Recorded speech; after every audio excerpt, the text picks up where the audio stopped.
All right, guys, today we're going to discuss one of my favorite topics in the world, and that's meditation. Now, meditation is a word that, either attracts people or it sends people running because people have a really kind of shallow idea on what it means. Now, I'm going to go through some topics that I discuss in my coaching programs about meditation, and really, I want you to replace meditation with just creating space.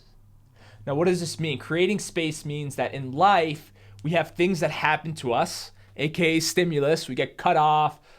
We have, our boss yells at us, or just, daily experiences of life, right? We go hit a workout. We have stuff that happens, and then we have how we react to the things that happen, right? Now, this space is very, very, very, very, very small, but there is a space there.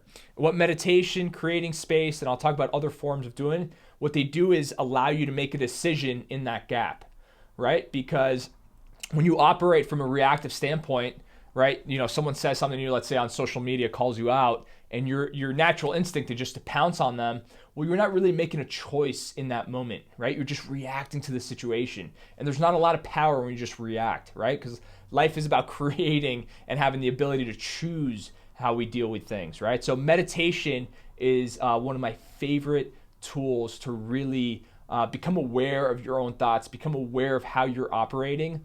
And it really allows you to choose, not just respond to your emotions, not just respond to your thoughts, right? We all have these things that come up that are designed to protect our ego, but what's on the outlet of that is not always a positive thing, right? That's why people burn bridges and call people out, and it's really not worth it. So I always say, instead of fighting negativity with more negativity, fight negativity with love. So my 5 favorite ways of creating space are meditation, as we talked. You can't do it wrong. I promise. Just sit down 5 minutes, even 5 minutes a day. Number 2, just being in nature, connecting with nature. It could be outside here in the park. I live here in Arizona, so I got plenty of that. But no matter where you are, just being outside, super, super powerful. Number 3 is sensory deprivation. Now, we've talked about this on the podcast with a few people. It's also called floating. I encourage you, it's pretty big now, so your city or town should have a float tank. And it's 60 minutes in a chamber where your senses are totally shut off. It's like next level. You're going to go really, really deep within. Number 4 is physical activity, like intense primal physical activity.